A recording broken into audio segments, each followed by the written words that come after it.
Hello and welcome to your Championship predictions for Game Week 8. Before we kick off today's video, don't forget to like, share, comment and subscribe, and don't forget to turn on my notification bell so you'll be notified every time I make a new video. After a very fascinating weekend of Championship football, we are back in midweek for some more predictions to get underway. So I can't wait for the busy schedule over the next week. Because obviously as we near towards the end of the actual year, obviously the schedule always increases, and then we get a lot of these weeks where there's also some midweek matches. So this is a little taster, hopefully, of what's to come. Before we get predicting some scores, here's my points total after game week 7. So I'm on 62 points, scored 7 points last week. So yeah, keeping going with all this. So yeah, we'll see how I do in this midweek batch of fixtures. We begin at Birmingham for Birmingham versus Sheffield Wednesday. Both sides over the weekend had, well, different opinions, I'd say, on what they got. Sheffield Wednesday managed to get a 1-1 draw against QPR, which I think overall, considering they like any point they can get right now, I think that was a very, very good result, albeit the fact they went ahead, so they'll be annoyed that they weren't able to get more. But, you know, as at any point Sheffield Wednesday to get, I think, can get a very, very positive. And on the other hand, for Birmingham, it was just a very miserable game for them. I was watching it at lunchtime, and I just thought it was a very, very miserable game. You know, Robinson got a red card for Birmingham in the first half, which didn't help matters, because commentary can tear sides apart, especially when there's mitigating circumstances like that. So I just thought it was a very, very poor game by Birmingham, and I thought they'd be able to match commentary a bit better than they actually did. And they've now lost 3 of their last 4 matches as well. So is that a little bit concerning for Birmingham? It could well be. I think that they'll use this as a good game to bounce back, because on paper they have a better squad than Sheffield Wednesday. They're at home, so they'll be looking to turn things around. Therefore, I'm going to go for Birmingham to get a 2-1 home victory. Next up to Ewood Park for Blackburn versus Swansea. Over the weekend, I think it was very, very concerning for Blackburn at the Valley, where they lost 3-0 to Charlton. They just never really seemed to manage to get going in that game. It feels like after the decision to replay the Ipswich game from the week before in full, it feels like it just got in the way, and then yeah, they were just the players weren't up to it this weekend. There just seems something really, really wrong with that Blackburn team, which I found very, very strange, because I wasn't predicting them to go to Charlton and lose 3-0. So yeah, I think that was an alarming result, I'd probably say, for Blackburn. And then for Swansea, you know, they've got they're still unbeaten at home, Swansea, after their 1-1 draw against Millwall. But I think they're going to be a bit annoyed, because they were good throughout the first half, probably better than Millwall were. And you know, they were able to get a goal, but then Millwall obviously equalised just before half time, and then the game just fizzled out like that, really. The one thing I would say positive for Swansea is Vipotnik up front, scoring a load of goals for them so far. I think he's scored 6 now already, which is a really impressive stat for him. So I think Swansea could be targeting a win here, and I'm going to go for a Swansea 2-1 away win. I'm liking the look of Swansea this season. I think they got goals in them. Next up to Ashton Gate for my team Bristol City versus Ipswich Town. So I'll start with City to begin with. Over the weekend, away to Preston, we got a 0-0 draw, which I think at the start of the day, me and many other City fans would have taken a draw, considering Preston have been very impressive this season. And obviously we were on the back of a very, very poor game against Oxford. However, I thought after the game we can consider ourselves very unlucky not to have got more. Anis Mehmeti had an absolute bucket load of chances, it felt like, and he just wasn't able to score any of them, especially the one at the end where Daniel Everson made an absolutely superb save, in credit to him. So it just feels like a very, very unfortunate game, which could have easily been a City win. So we've just got to turn around quickly and get ready for this game, even though we might have lost our skipper, Jason Knight, to a groin injury, which I'm hoping is nothing serious, as he's literally not, I think I read a stat, like, he's not, we've not been without him starting the game since like early 2024 or something, which is absolutely ludicrous. So we could really be without him, which would be a real shame. For Ipswich, on the other hand, they were able to get a win this weekend against Portsmouth. Philogene and her stepping up to score a couple of goals for them. And it was only a late consolation goal for Portsmouth that stopped them getting a clean sheet in the end. So I think Ipswich here are probably ever so slightly favourites, just based on a couple of factors, really. I think if Jason Knight's missing in the team, I think that's going to leave a big gap in the midfield. I know he's not been at his best this season so far, but I do think he is a really, really key player. And I just think Ipswich lately have hit a bit of form and can beat most sides in the league. However, I do like City's home form, apart from obviously last home game. But I am going to go for a 2-1 Ipswich win, but I hope I can be proven wrong there. Next up to Hull versus Preston. So over the weekend, Hull lost 2-1 away at Watford, which is going to really sting considering they went into half-time 1-0 up Hull. And then Watford just came out in the second half and got a couple of goals. And that was, in the end, the difference, which, I guess for Hull will be very, very frustrating, considering they could have got a good away win. So they got to pick themselves up here and go against a Preston side who I think are a little bit unpredictable, to be fair. As from what I saw over the weekend, whilst I think City should have won that game, Preston had a couple of patches in the game where I thought they looked all right. And when you got players like Osmajic, they can always cause a threat up front. And I think if Preston were to switch on in this kind of game, I think they'd be able to get the win. But yeah, after the weekend, I thought they weren't at their full best, so it'll be interesting to see whether they can be. As I said, also Daniel Leverson, as I mentioned previously, absolutely fantastic save at the end, and just generally throughout the whole game was absolutely superb. And he's earning Preston a lot of points this season, and that's why I find it hard to back against Preston in most games, really, because of having a good goalkeeper like Daniel Leverson. But so I'm going to go in this game for a 1-1 draw. I see it being tight, but I can't I just can't figure out who I think would win that one, so I'm just going to go for a 1-1. Next up to Leicester versus Wrexham. So over the weekend on Friday night, Leicester drew 1-1 away at West Brom, thanks to a Nat Phillips own goal at the end to get Leicester a draw, which I think came from a Bobby Decordova read. I think it was like a cross, and then Nat Phillips intercepted it in. I think on the face of it, I don't think that's too bad of a result for Leicester, because I don't think many teams are going to be going to West Brom this season and getting much. So I think for Leicester to get a solid point there, I think is very is all right for them. And especially considering they were going into 90 minutes 1-0 down, I think even more of a reason they would take that point. And then obviously they're back at home now, which they'll be obviously looking to capitalise on. They're going up against a Wrexham side who I feel they can sometimes turn up and get a point here and there, but then other times they can be opened up by these kinds of sides. I think over the weekend for Wrexham, they drew 1-1 with Derby. They took the lead, Wrexham, in that game, but then ended up conceding. And yeah, I'm not sure what I'm just never sure really what to predict with Wrexham. But as they're going up against a Leicester side who I feel can be very, very good, I'm going to go for a 2-1 Leicester home win.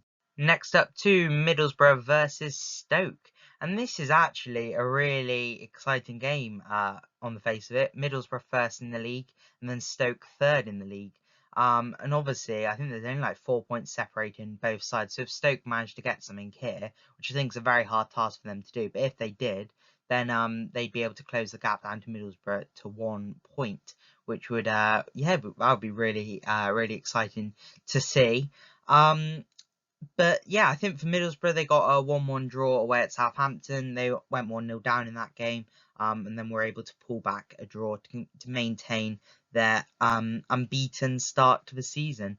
And yeah, Middlesbrough, I've been really impressed by this season. I think their squad looks good. At home, they look really good. And yeah, I really struggle to bet against Middlesbrough right now. On the other hand, for Stoke, I think they're going to be a bit disappointed. To not be able to beat Norwich, considering how leaky and poor Norwich have been at points this season. But at the end of the day, it's a point gained. They're still very much in a very good position in the table. And as I say, if they manage to get something here, then even more of a reason to be excited for the Potter fans. So yeah, in this game, I'm feeling a Middlesbrough win. I'm going to go for 2-1 Middlesbrough here. Next up, Sheffield United versus Southampton in a game I think many people thought at the start of the season would be a bit of an early promotion battle in the table. And Sheffield United have finally, scored points, and got a win as well, which is very, very positive for them, going to Oxford and winning 1-0.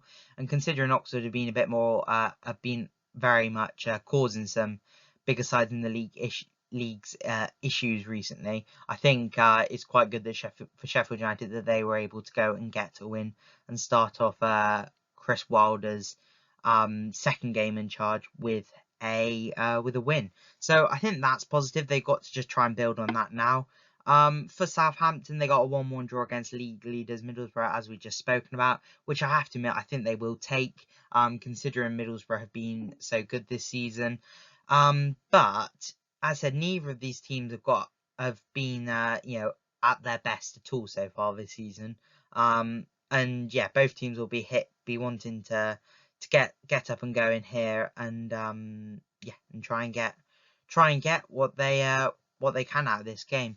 But I do feel Sheffield United might build a bit of momentum on their previous game, so I'm going to go for a 1-0 Sheffield United win. So a very tight game here, I'm feeling. Next up, Derby versus Charlton. I don't want to I don't want to end up looking really stupid here, but I don't see there being many goals in this game. I might be proven wrong, but for me, I just don't see it for some reason. I see this being quite a narrow game. Whoever takes the lead first, I feel, might see it out, and then that might end up being the difference. Obviously, for Charlton, they had a really, really solid victory over the weekend against Blackburn, winning 3-0 at home, which I think is a very positive result. I've been very impressed with Charlton this season. And, games like this, I want to carry on winning, to carry on building this momentum they're already kind of rolling with.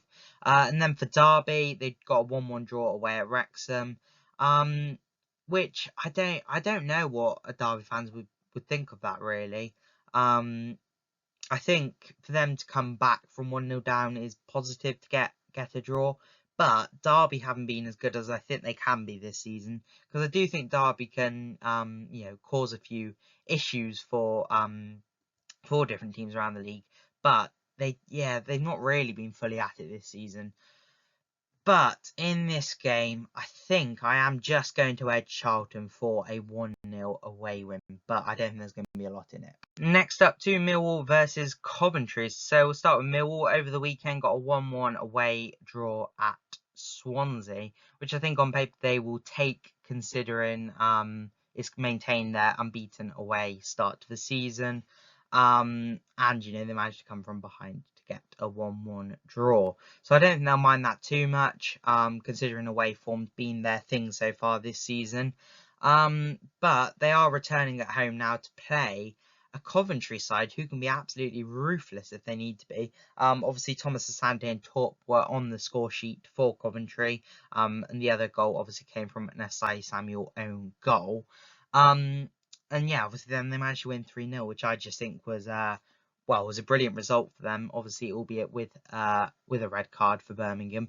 But you got to be there to take your chances. And I thought Coventry were really, really impressive.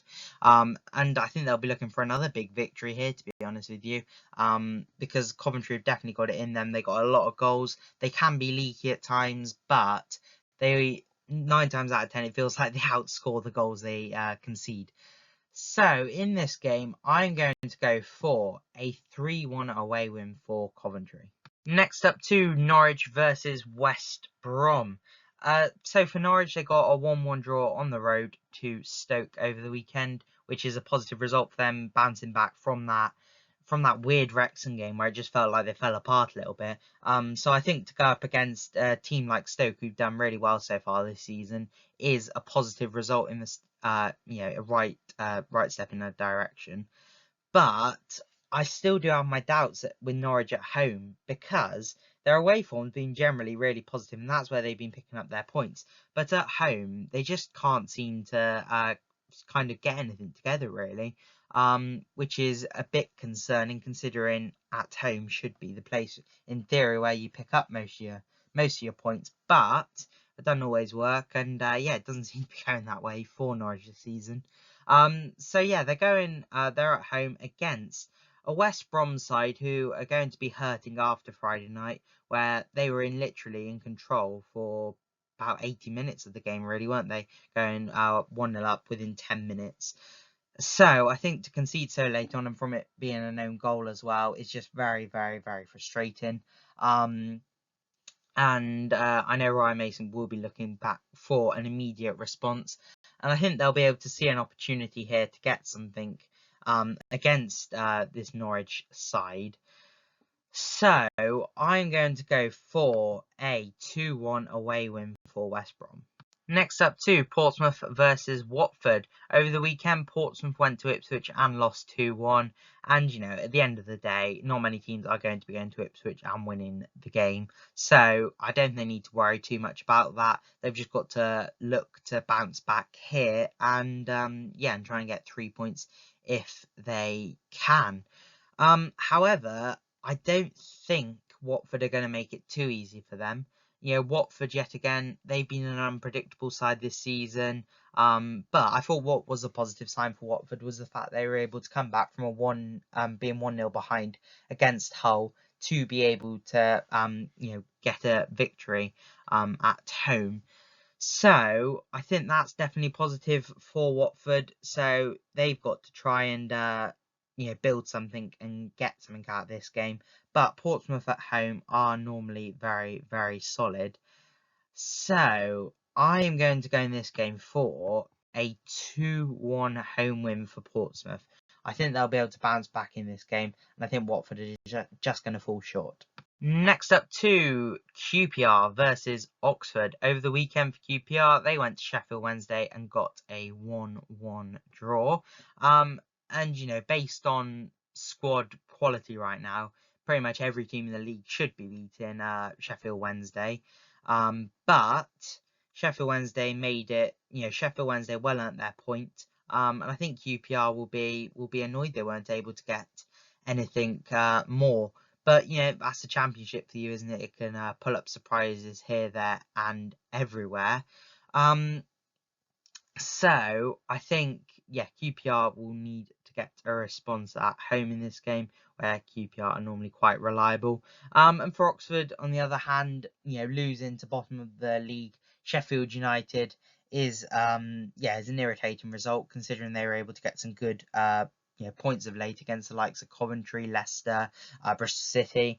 So so I think they'll be annoyed they weren't able to get anything more from that. But I do think Sheffield United will be pushing up the league table a bit towards the end of the season.